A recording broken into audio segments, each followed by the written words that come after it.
probably 38 years of pastoral ministry has shaped a heart of love for me. And I have to remind myself, I need to actually tell my congregation often, I love you. And just actually saying those words is, you would not believe how people respond to that, right? Beyond all our flaws, all our weaknesses, and beyond all our beauty and successes or whatever, what sits at the heart of a Christian community, of a church, is the love of Christ that gets expressed within the body. Come on, that has to be the most compelling thing. Well, Phil, thank you so much for making time to be with us today. Been looking forward to this conversation for a while. Oh, great to be here. It's an honor.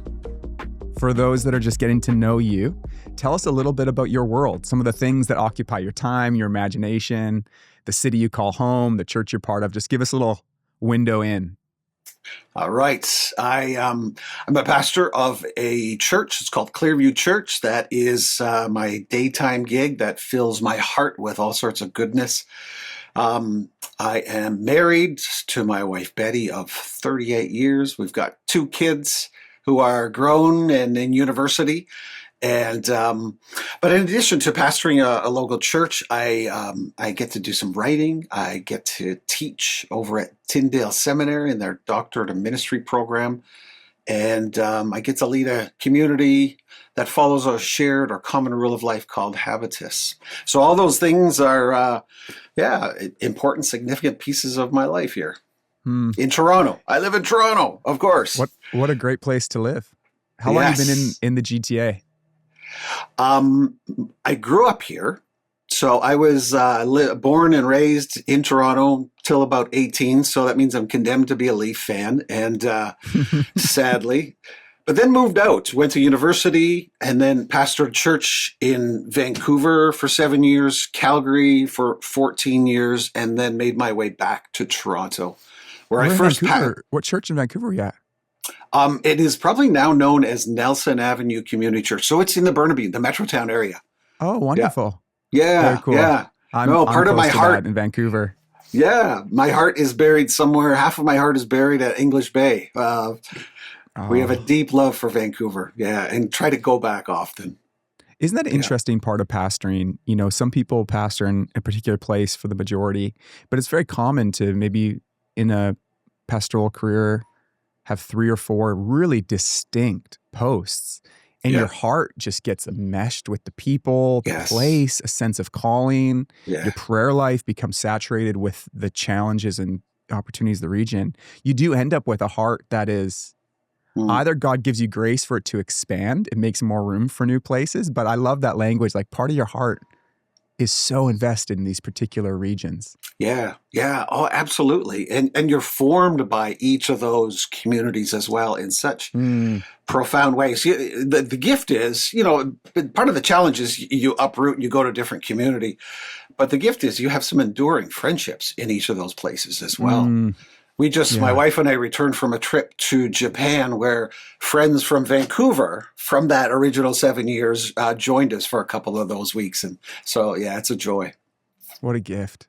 Yeah. When you look back on your pastoral journey, different churches, different cities, slightly different expressions, what are some of the themes that you've discovered that God keeps bringing back to you again and again and again? Like, almost like, what is it that comes most alive in your heart as you make sense of this unique calling you have to be a pastor?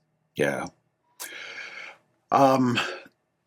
The mission of God has always been this central piece of pastoral ministry. I think because my understanding of myself, I thought my call is to be a missionary to Canada.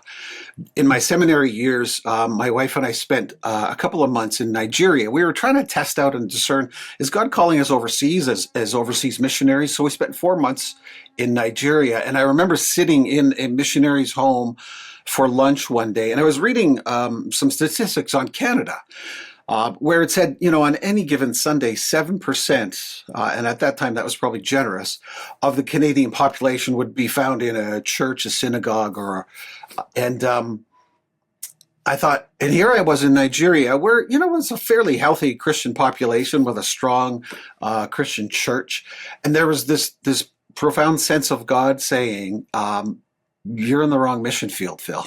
Wow.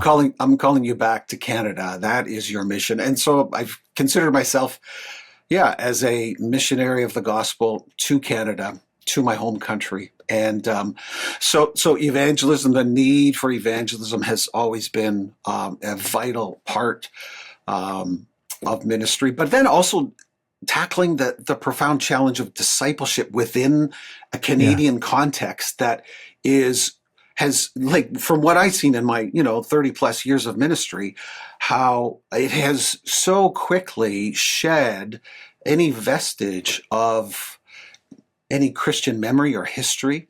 All those structures that at least nudged people towards faith in the Canadian context, they're gone, right? They've been dismissed and scrapped. And so in that context, how do we disciple people to follow Jesus in a context that is not always friendly to that? So those have been some big themes. Yeah, why is it important to you? Because I was really struck by that language of missionary to Canada. And I very much feel that to Vancouver. Like, I'm a pastor, but I also feel this sense of, but it's, because our missionary imagination is often, you're a missionary to a place that wasn't first your home. But here you're using that language. And why is that precious to you? Like, that seems like an intentional sort of, like, sometimes a word captures a broader theme. As you see yourself as a missionary, that's a lens through which you think about your life and your calling. Why is that important to you that you articulate it that way? So I grew up in the church and raised in a Christian home, a Christian family, grateful for that heritage. But as I interacted with friends, with culture around, recognizing there's a disconnect to the surrounding Canadian culture and context and the church culture and context. And I mean, I love the gospel and my heart is dearly so that people would come to a living faith in Jesus, because Jesus is just too good and too beautiful, and is the hope that the Canadian culture, its story, needs to bring it to full flourishing. And so I've always been thinking in terms of, okay, how do you then take that good news of Jesus, transpose it in ways that the ears of our Canadian culture can hear it, can make sense of it, and understand it. Beautiful. I like how you also mentioned earlier that missionary lens, where you pay attention, you look for signs of God at work, and you look for the values and idols and social imagination of the environment. It's so part of that evangelistic, but also that discipleship. You mentioned that earlier, like. If as pastors, we're leading a community of disciples and we're trying to help shepherd them along that path, paying attention to the culture is as much a toolkit for forming mature Christians as it is for helping people discover Jesus for the first time. And a lot of your work has been thinking about, how do we borrow from ancient pathways and bring them into our current moment. I think that's a radically important call for our time, to look back in the story of the church and say, what can we borrow from our tradition that would uniquely allow us to form deep, resilient disciples today? I'd just love to hear any reflections you have for that, because I know that's a big part of the work you've been doing. Yeah. I go back to Jeremiah 6:16, where Jeremiah says, stand at the crossroads. And it feels like we're at a crossroads culturally. Ask for the ancient paths and walk in them. And I think the Christian church has such a rich inheritance. Growing up in a Protestant Reformed church, I caught a sliver of that rich inheritance, but only a part. And through conversations and readings, Richard Foster, probably 30 years ago, introduced me to a whole treasury of Christian disciplines and habits, a whole stream of formation that my eyes were just like, oh my goodness, what a gift. And I think I've spent the rest of my life just trying to unpack the riches of that tradition.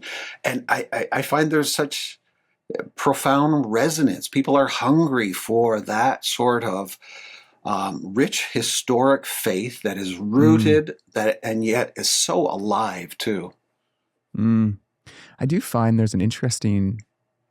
I was just listening on the CBC earlier this week. They on one of the radio shows, they're doing a whole like segment on Gen Yes, Z engagement with church. It was I stunning. caught I Like caught that too.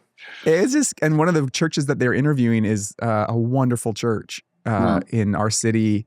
And I messaged the pastor being like, how good is this? And they're interviewing like young adults from the church. yep. But one of the things that I'm finding interesting is, and I think there's lots of reasons, and I don't want to name just one reason why there's this uptick in Mm, engagement with faith and spirituality. I think ultimately it's a move of the spirit, but I think there are some yeah. sociological things happening. And what's so interesting that we're experiencing, at least in our context here, is I think that the young adults that are showing up to church, they want to recognize that it's for them. Like there's some cues that Hmm. a young adult can be here, but they're not looking for contemporary expression. They're actually Yeah. drawn to what feels like ancient paths. Yeah. And I think there's this sense, I'd love to hear your commentary on it, that um, in the midst of sort of all of these, what feel like very new ideas that we're promising to bring about human flourishing, I think there's like this reaction amongst a younger demographic saying that check is not getting cashed. Yeah. Yeah. It's Oh. defaulting on its promise. And maybe in some of these ancient paths, there's some life. And then they come Hmm. and they're like, there feels like there's some joy here. Yeah. Feels like there's more peace here. Yeah. And I think that's an interesting missiological question, because the missionary instinct is to also make it accessible in a contemporary way. But Hmm. sometimes that impulse is to be like, let's make it look new and innovative. But interest in this moment, there's this impulse to help make it accessible, which is contemporary, but actually the very thing is not meant to, what's not compelling is if it looks new. What's compelling Yeah. is that it's tethered to this ancient path. Maybe Yeah. you can help me say that better. Yeah, no, I think that's brilliant. I think that names precisely what I've been seeing and what people have been reporting back to me as I engage with them is this deep hunger for something truly human. Uh, Mm, there's Matthew Crawford. He's an interesting philosopher, and he talks about how the map of current Western secularity has been one of unregulation, utter unbridled freedom, and yet he says we're proving ourselves so bad at that, mm. and That's so good. and so people come, and I think they're yeah this story of utter unbridled freedom, people recognize it's actually empty of meaning, and show me a structure by which my life, in which I can find hope and life and meaning. And for a lot of the work that I've been doing surrounds a rule of life as one of those really important structures, and how a community can take shape under a common rule of life, a shared rule of life, and that has been, people have heard about that, and there's been a resonance, a deep resonance, like, yes, I need that sort of structure. My life is sort of frayed and without a coherence to it, Yeah. but a rule of life, a practice way of life, provides something coherent, like a lived coherence to their lives. Hmm. You mentioned earlier that culturally, there was an era in Canada where there was maybe more Christian imagination in the Mm, broader culture. yep. And you can debate to which degree was it cultural Christianity or a really transformed life. But what we do know for sure is it was in the air. There was awareness of Yep. church on Sundays, rhythms of the faith. People could return to God and have a natural instinct that I should read my Bible. I should Hmm. pray. I Yep. should go to church on Sunday. Like what all that was, but it was in the culture to some degree. One of the things that I'm noticing is there was this window of time where I think we were, with the evangelistic impulse, inviting people to know Jesus, coming into the life of the church, but then not being equipped to know, how do I live with him in Mm-hmm. the day-to-dayness of my life. Like what, and I think that there was this really good sort of, we don't want to add works to the gospel. So it's like, Yep. it's saving faith in Jesus, and it's in Jesus alone. And then the Spirit fills people's lives, and he does lead them. He's amazing. But I've almost sensed there's this like cry out of like, will somebody teach me a way of living in light of this? Yeah. And so I think that's where we're drawing from ancient history, where it's like, oh, we have traditions in the church where they didn't just leave it up for grabs, but Yep. you say, okay, let me teach you how to pray. Let me teach Yep. you a pattern for praying a couple times a day. Or let me teach you a pattern for fasting. Do you know that millions of Christians are fasting around the world on Wednesdays? You could join in, you know, or a pattern for processing your day at the end of the day. And Yeah. I think there's this really healthy dialogue increasing about how do we invite people into patterns of living. Yeah. But one of the things I love about what you're doing with Habitus, that's, I think, an important help, is that a lot of the discussion around rule of life and pattern of living still comes down to like, choose your own adventure. Yeah. Yeah. Individual. Solo spirituality, right?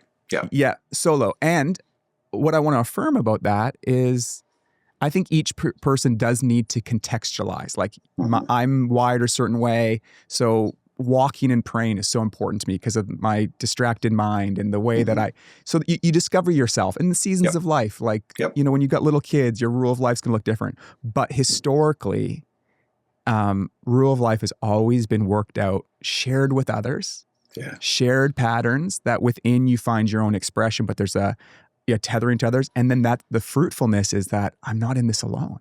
Yes. And so I know Habitus is inviting people into a pattern of living together. So I just love to hear about that story of where it came from, the convictions, and maybe a bit of what you've been learning as it unfolds. Yeah, absolutely. Yeah, Habitus, the Habitus Community. I know, quirky little name. Habitus is a sort of a Latin. It's a Latin word for a philosophical concept for a shared way of life that's carried in a community. And so it emerged, so I'd say probably 30 years ago, as I began to discover spiritual disciplines and practices, and that put me on a path of exploring monastic communities, and love to learn about all the sorts of different monastic communities historically, but also current ones. But the problem was always like, okay, that's beautiful for them, but what about people who have families and who have jobs and who can't, pull away 7 times a day to follow the call to prayer? Can they experience that goodness? So that got me, I did a doctorate of ministry, and that was the focus of my doctoral research, is how can a rule of life, the impulse, the ethos, the goodness of that fit within a congregational setting? How could a congregation of people who have families and hobbies and jobs, how could they live this out? And Habitus was born out of that. So I wanted to know, is it possible for a group of people, regular, ordinary, everyday Christians, to follow some form of a shared rule of life? And a shared rule of life was really important. And some of my research bore that out too, because I did a research project, invited a wide variety of people from retired to new moms, because I wanted to test, is this possible for at every age and stage? For someone to follow this. So I had a good test group living out this rule of life. And it showed just really promising fruit that emerged from that research, and so that launched me into the formation of a rule of life community in my church. I was serving a church downtown, Knox Presbyterian Church, downtown Toronto. And for the first couple of years, we had this small little community within Knox Church. What we asked people to do is come for a year. Just make a year-long commitment. We wanted the commitment to be substantial enough I keep telling people, you got to give this time for the fruit. It's not like a 6-week type of speed thing. It's slow work of God. COVID hit, and so that all of a sudden that shifted. Now, there was some goodness of COVID in terms of a shared rule of life provided a way when we were all socially distanced for us to nonetheless be together, to continue the process of discipleship. And we're still trying to figure out how to get out of COVID, because my dream for Habitus is I would love to see a rule of life community in every congregation. Like, I think that's its proper setting. I always dream of, what if 10% of any given congregation might band together and say, we're going to live out this shared rule of life, but for the sake of the flourishing of our church, so that we might be a witness community of what holiness looks like within our given setting. And we're going to do this for our congregation. That's still the dream that I'd love to see. And I think that's where a rule of life community properly and best flourishes and fits.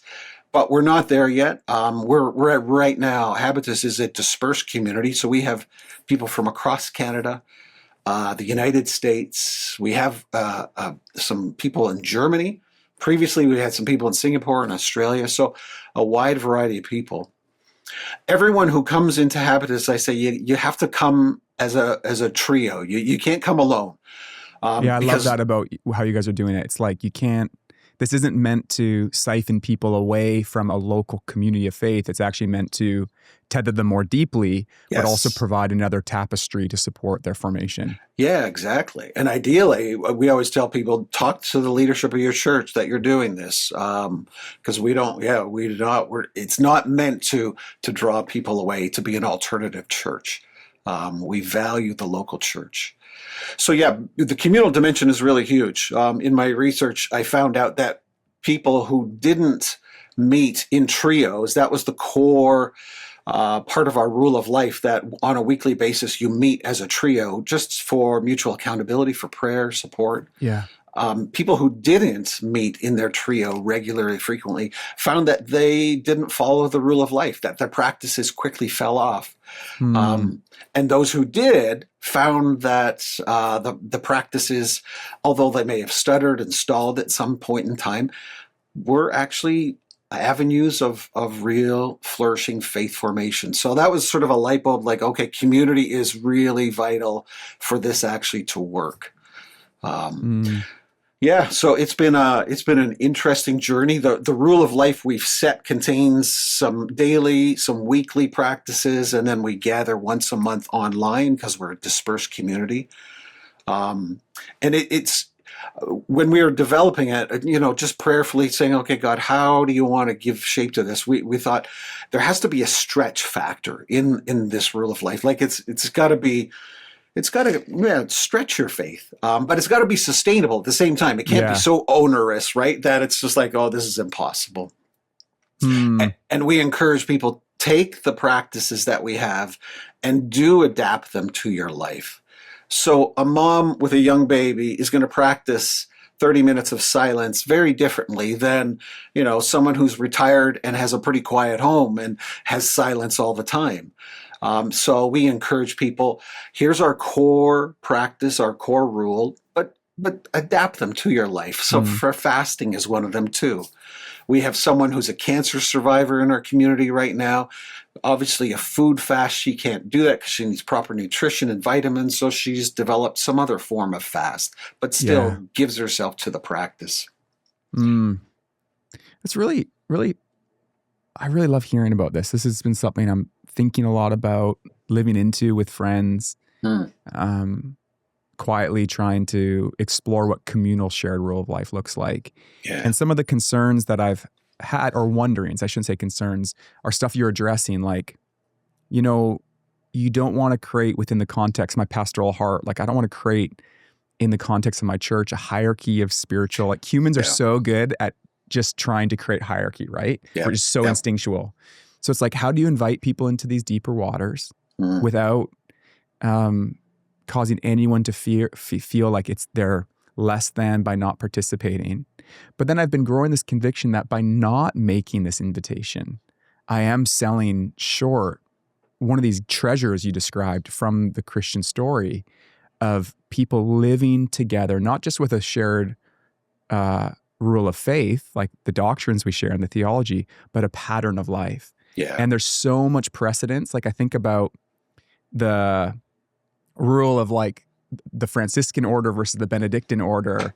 And Yep. like, it's really broad between how specific and granular it is or how broad and thematic it is.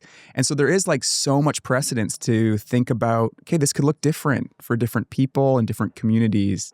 But there's something here that I feel like anyone listening should be paying attention to.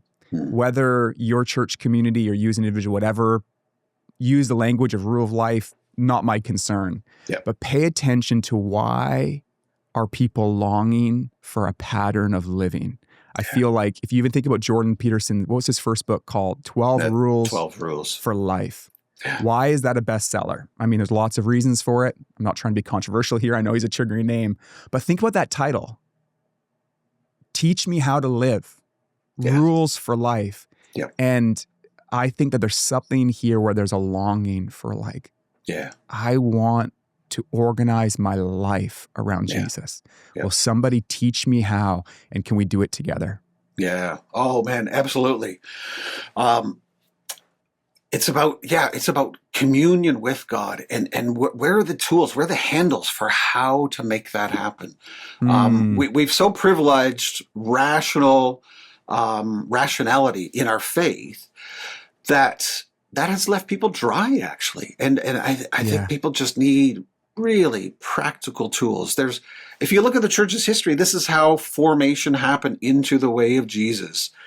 There's a guy named Alan Kreider who wrote a fascinating history of the patient ferment, he called it, in which he talks about how the church spent probably 2 years was their formation before someone was actually baptized and welcomed into the church community. But that makes sense, doesn't it? Like I think of so many people who may not profess a Christian faith, who have some sense or hunger for God, but they're looking for some practices by which they might connect with what they would call the divine. Beautiful. What if a rule of life could be like that? Almost an evangelistic on-ramp where the Spirit would meet people through those practices so that one day, maybe a year or 2 years from now, they would say, I believe, right? I think there's something for that. And regarding that elite thing that you mentioned, that is, I think there's always that danger that we need to be alert to. I always tell people, if you're at all prone to legalism, then run far away. This is not for you.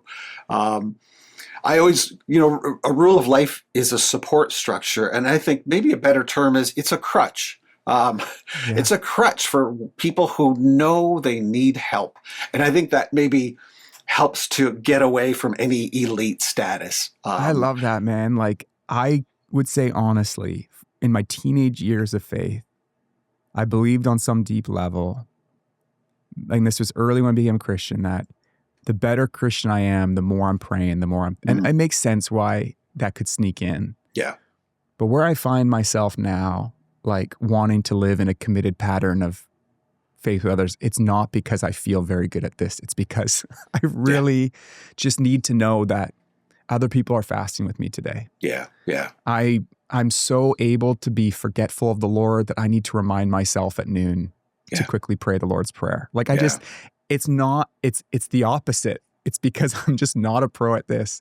And I'm so grateful for, and then the grace that comes, like, your kid wakes you up in the middle of the night, and if you're up with them, you shouldn't be thinking, oh, this is ruining my commitment to pray in the morning. Exactly. Like, then you're missing the whole point. I'm like, this is probably where the Spirit wants to meet me more than in my morning quiet time. So a generosity, but also a substructure that holds us up. And I do think this is an interesting avenue. And I think that in lots of traditions that doesn't use rule of life, like there is, think about YWAM.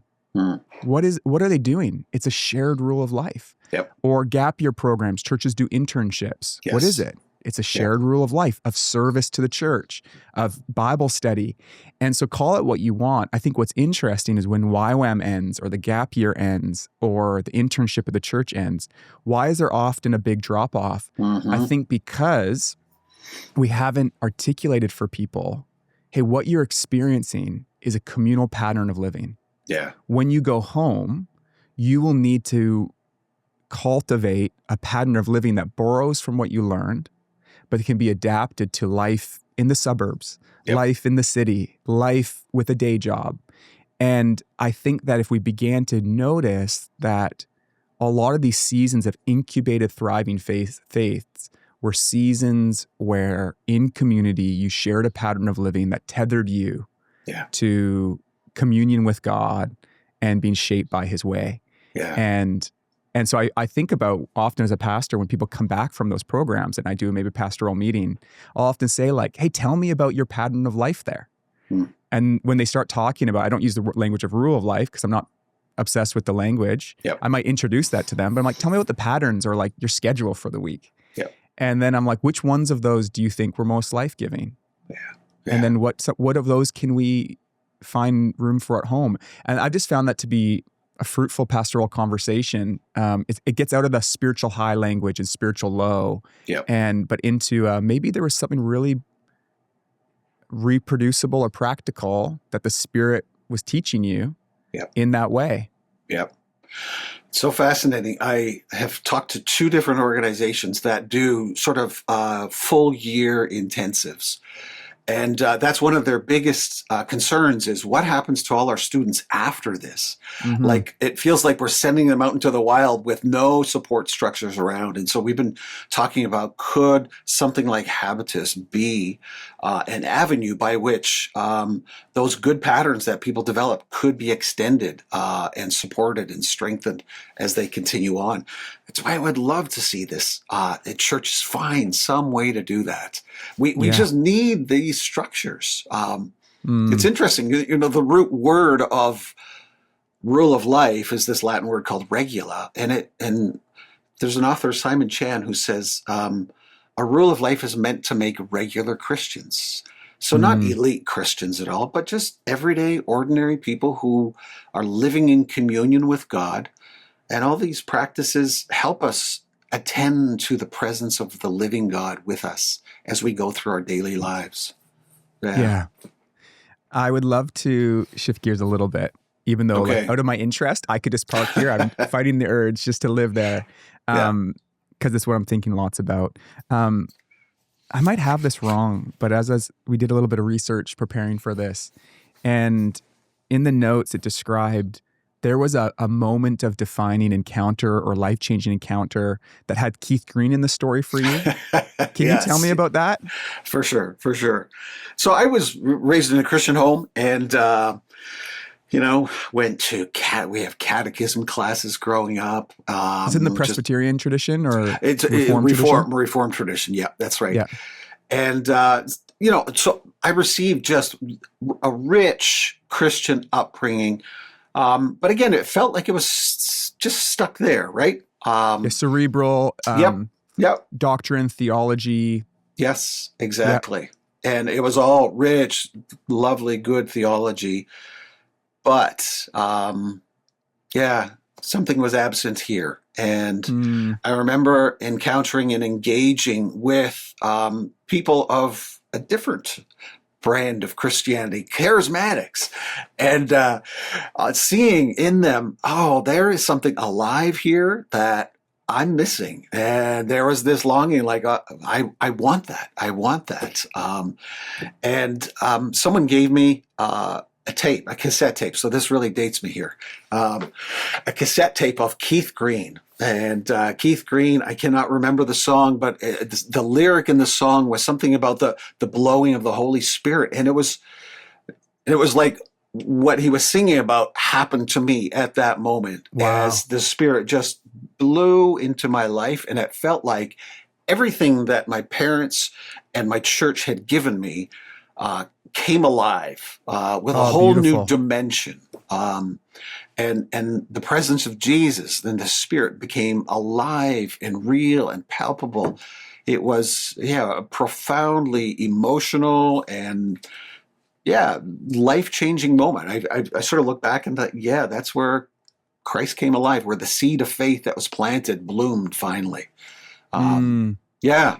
And so that I consider myself a real hybrid Christian in terms of I think that got me drawing from different traditions. So I grew up in a Yeah. Reformed tradition, and all of a sudden, no, there's something else here. There's charismatic brothers and sisters. They got something. And then soon after, in university years, I was introduced to the whole ancient Christian formation tradition of Richard Foster. So yeah, I'm a Christian who tries to draw from all sorts of different streams, because I think that's the fullness of Jesus that he gives to us. Yeah. Yeah. That's beautiful, man. How did you make sense theologically? Because there's an experience, and Yeah. like when you experience the presence of God, there's this sense like, I might not have all the categories for this, but there's this assurance that this is the Lord himself. This isn't, and for sure you would have had some theological frames for it, deep awareness of who the Holy Spirit is, and probably an awareness of the way he encounters. But what was the journey for you of maybe integrating that? Like it moves from a personal experience to part of your understanding about how God works in the world. Yeah. Yeah. Part of my, as a growing up Reformed, John Calvin was my homeboy, and Yeah. and I learned he's called the theologian of the Holy Spirit, and all of a sudden you begin to read his theological works, and you recognize it's there, right? It is a rich part of the tradition there. Regent College was really important for me as well. When I was in Vancouver, I did a THM at Regent, and what Regent College does is so well is it helps integrate all these different elements, and provides, I think, a context in which you can, integrate these things into your life, these different theological dimensions and strands and streams. They don't remain remote and bookish. You do good study, hard study, but it's always, how does this happen in a living faith? And for me also, it's just been in the context of the church, of a local church, and me as a pastor, engaging with people's hard questions about Jesus and about the Christian faith, engaging with people's doubts, walking with people in times of suffering. I mean, all those, I think, help me then make sense of all the theological inheritance I've received, and it's an evolving thing. My faith has grown over this time. There was a time after I ministered in Calgary for 14 years where my wife and I had some serious questions about being a pastor. We had been a pastor for 21 years now, and serious questions about the church and about the Christian faith and about how we do. We were deconstructing before it was cool to do that, and I wouldn't call it. I hate the word deconstructing, actually, because I mean, faith is meant to grow and evolve and deepen. Paul in 1 Corinthians 13. When I was a child, I thought like a child, but now that I'm a man, I've put away childish things, and I think that's in faith that happens. Anyway, so we had enough questions. We thought we need to unplug from the church, and we took a church Sabbath. We burned up some retirement funds, and I took a sabbatical of a year just to wrestle with these questions, because I thought I can't go on in good faith with these struggles I was having through. We came out of that.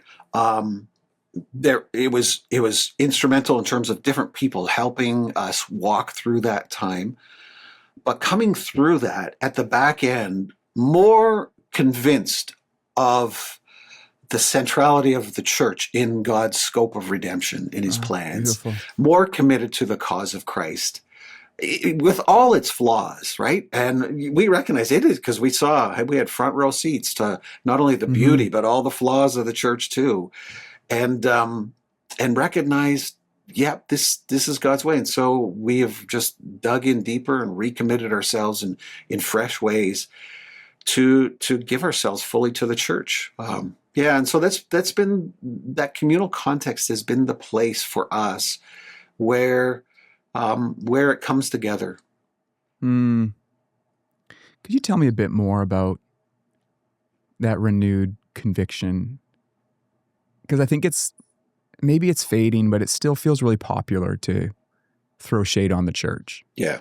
Yeah.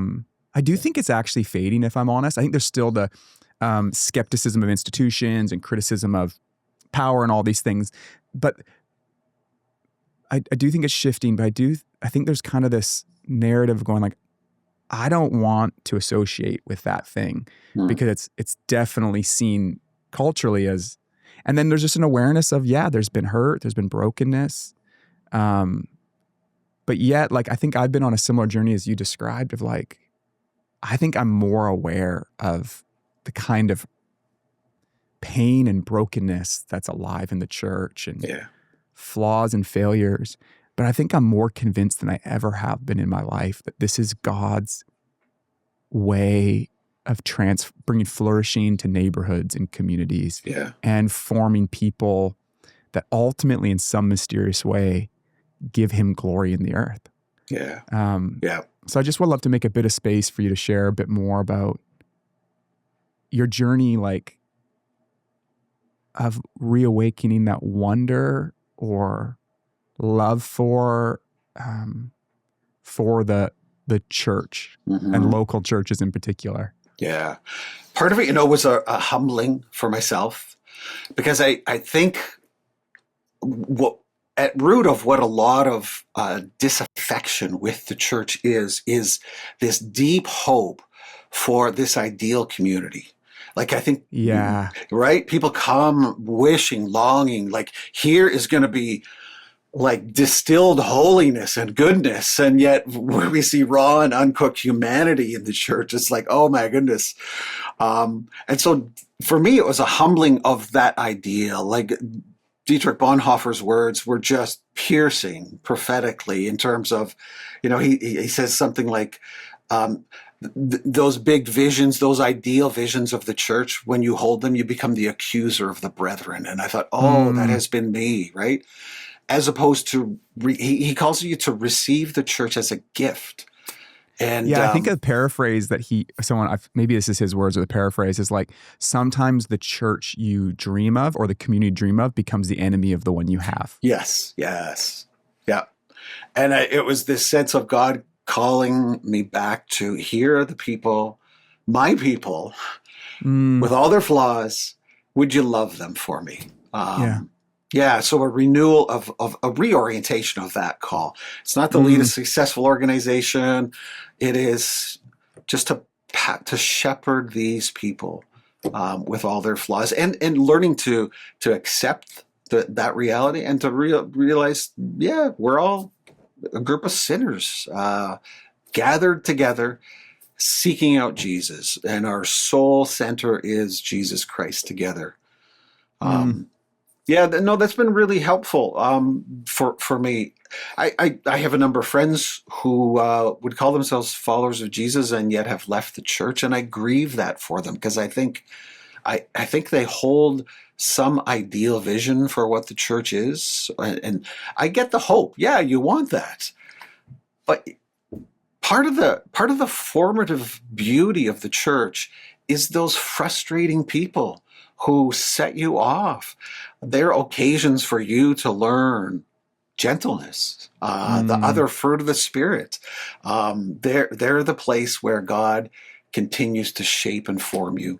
And so all of a sudden, when that vision shifts, it's not putting up with people, but it's recognizing, actually, these people are a gift to me from God. Sometimes I wonder if there's something prophetic about how pastors are meant to live in the world. And what I mean by that is, when you talked about loving the church, my heart leapt, because like Christ supremely loves the church in her brokenness and flaw.